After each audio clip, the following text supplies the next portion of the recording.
Hello and welcome to another video. Today we are on our 6th installment of our narrative writing series, looking at how you can write the best college essay that you can so that you could get into the college of your dream.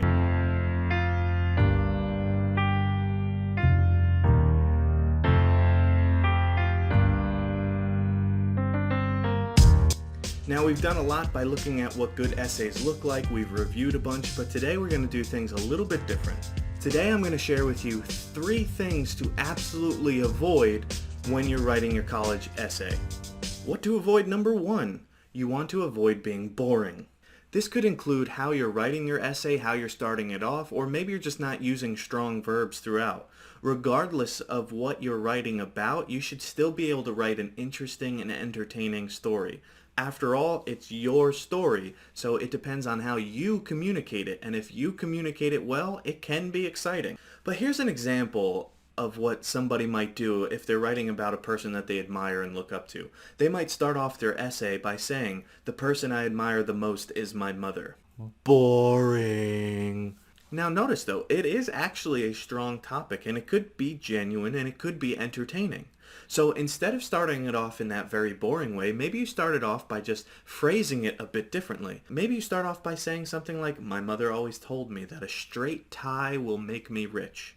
That's pretty exciting.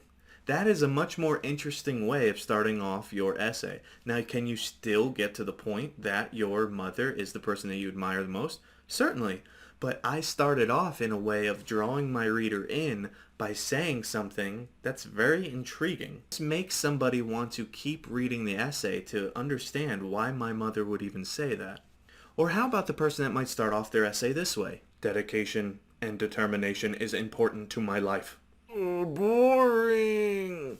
Now again, it is great to write about dedication and determination, but you don't have to start off so bland. You don't have to start off like you're trying to bore us to death. Instead, maybe you start off with an anecdote or a story. Maybe you start by saying that my older brother and I play a lot of sports together, and I've never beaten him.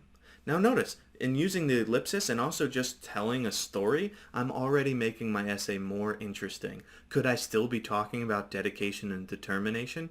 Yeah. But I'm going to be showing you rather than just flat out telling you. What to avoid? Number 2. You want to avoid being cliché.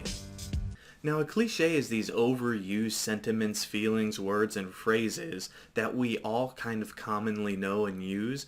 Think of it as like your cookie cutter response. So here are a bunch of cliched type of essays. The "suddenly I realized" essay. This is when you're talking about an epiphany that you might have had, maybe a sudden realization, which is all fine and good, but the problem is it doesn't stand out from everybody else's. If you talk about how you went overseas on a trip and suddenly you realize that life is precious, or maybe the types of essays where you say, "The less fortunate have shown me to appreciate what I have in my life." Again, that's a great lesson to learn, but there's nothing specific there. Anybody can say that. And you don't even have to actually experience it. Maybe you watched a Hallmark movie and you realized that the message of that story was to appreciate what you have. It's been done before. It's cliche. If you want to write about something that impacted you, about the less fortunate, then go right ahead. But you need to be more creative. You need to be more specific. You need to avoid just saying that you've come to realize that what you have in life is precious because you've seen people who don't have stuff. And if we get real for a moment, I wonder if that actually impacted you anyway. I've known plenty of people, myself included, who have helped out in soup kitchens and we did not have this type of epiphany. You know, maybe we went a week or two caring more about people, maybe we started donating time and efforts to different community service projects, but our life really didn't change that much and we're still spoiled brats. Now, if it did change you, great, write about it, but it needs to be genuine and it needs to be specific to you. Or how about the essay where you're completely braggadocious, where you just say, "Look at all that I've done." In other words, this is like a resume essay. This is where you're just going through a list of your GPA, of all of your academic achievements, all of your awards, going all the way back to the 2nd grade. Newsflash.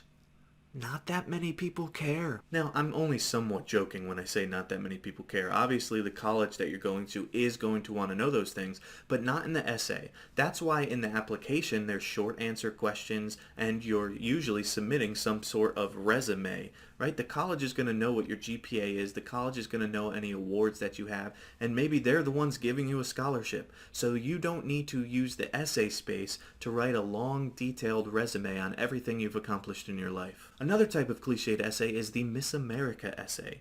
This is where guys or girls talk about all that's wrong with the world and how they want to solve it. Things like world peace or world hunger, and you keep things so general. And let's be real again.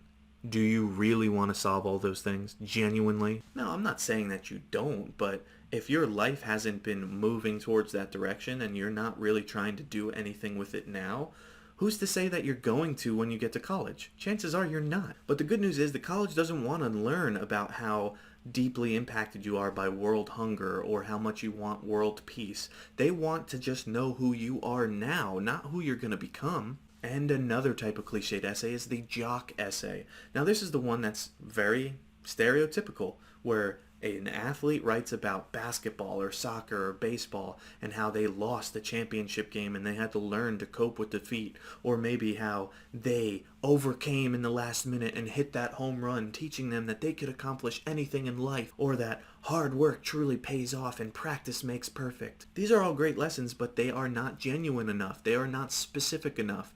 You want something that truly impacted you, and you want to go somewhat deep into whatever you're saying. Because the problem with all of these, especially the jock essay, is thousands of students are writing the same exact one, so it doesn't really teach the college about you. Another type of cliched essay is the autobiography. This is where you're just detailing how you're the third of 7 children, or you grew up in a small town, you come from this lineage with these grandparents, and blah blah blah blah blah blah blah blah. No, you don't need to give your entire life story in 500 words. What to avoid number 3. If you have errors everywhere, that's going to be a problem. This is really your first impression to the college. Yes, they have your resume, but if you're not communicating well in your essay, they might reject you.